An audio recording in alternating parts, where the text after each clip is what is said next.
আসসালামু আলাইকুম। টপ নিউজে স্বাগতম। জানিয়ে দিচ্ছি এই মুহূর্তে আমাদের হাতে থাকা সর্বশেষ সংবাদ আপডেট। শুরুতেই থাকছে প্রশ্ন মির্জা ফখরুলের, আমরা তো তোমাদের মার্কাতে বাধা দেইনি, তাহলে বিএনপির ধানের শীষ নিয়ে টানাটানি কেন? আরো থাকছে রাস্তায় ধান লাগাই দিমু প্রকৌশলীকে হাসনাত আব্দুল্লাহ। সর্বশেষ থাকছে বিদ্যুৎ সংযোগ নেই তবুও বিল ৩,৫০০ টাকা।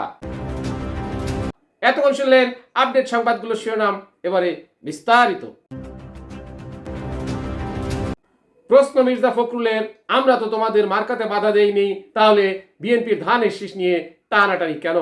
বিএনপির নির্বাচনী প্রতীক ধানের শীষ নিয়ে অযথা কেন টানাটানি প্রশ্ন করছেন বিএনপির মহাসচিব মির্জা ফখরুল ইসলাম আলমগীর। কারো নাম উল্লেখ না করে তিনি বলেন, ভাই, আমরা তো তোমাদের মার্কাতে বাধা দেইনি, তোমাদের মার্কা দেবে নির্বাচন কমিশন, সেটা নির্বাচন কমিশন সিদ্ধান্ত নেবে।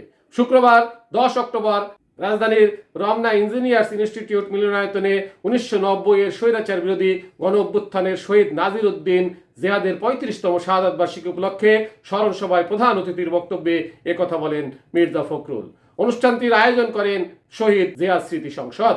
তিনি আরো বলেন, কিছু কিছু ব্যক্তি বা দল তারা ধমক দিচ্ছে, হুমকি দিচ্ছে যে অমুক মার্কা না দিলে আমরা নির্বাচনে যাব না বা অমুকের মার্কা থাকতে পারবে না। আমরা কথা বলি নাই যে তোমাদেরকে মার্কা দেওয়া যাবে না, তাহলে অযথা বিএনপির ধানের শীষ নিয়ে টানাটানি কেন?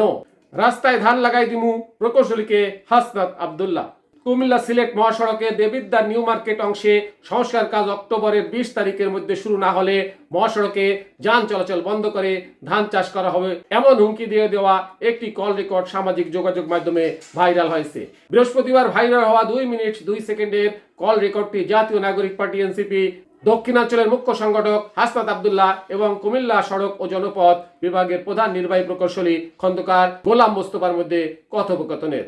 ভাইরাল অডিওতে হাসনাত আব্দুল্লাহকে বলতে শোনা যায়, অক্টোবরের ২০ তারিখের মধ্যে দেবিদ্বারের কাজ শুরু না হলে কোনো গাড়ি চলবে না, নিউ মার্কেটের দিকে রাস্তাটা ধান চাষের উপযোগী, ধান লাগাই দিমু, মাছ চাষ করব, একটা গাড়িও যেতে দেব না। জবাবে প্রকৌশলী খন্দকার গোলাম মোস্তফা বলেন, রাস্তা ব্লক করে দিবেন, এটা আপনার অধিকার আছে, আমি নিয়মের মধ্যে আছি, কিছুটা সময় দিন, আমরা চেষ্টা করছি। বিদ্যুতের সংযোগ নেই তবু বিল ৩,৫০০ টাকা।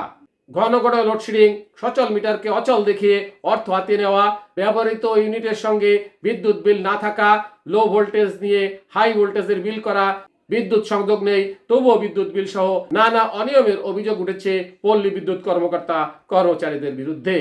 সংযোগ বিচ্ছিন্নের ঘটনাটি ঘটেছে কুড়িগ্রাম জেলার বৌমারী উপজেলার বন্দবেড় ইউনিয়নের চাপুর চর বাজারে। সাইফুল ইসলাম নামের এক ব্যক্তির হাতে ২৫০ টাকার স্থলে ৩,৫০০ টাকা বিল ধরিয়ে দেওয়া হয়েছে। সাইফুল ইসলাম কুড়িগ্রামের বৌমারী উপজেলার বন্দবেড় ইউনিয়নের টাপুর চর বটতলা মোড়ে ভাড়া দোকান নিয়ে মনিহারি ব্যবসা করেন। তার এই মনিহারি দোকানের নামে করা সেপ্টেম্বর মাসের বিদ্যুতের এই বিলটি চলতি মাসের প্রথম সপ্তাহে তার হাতে পৌঁছে দেন স্থানীয় বিদ্যুৎ বিভাগের একজন বিল বিতরণ কর্মী। টপ নিউজ এখনকার মতো শেষ করছি।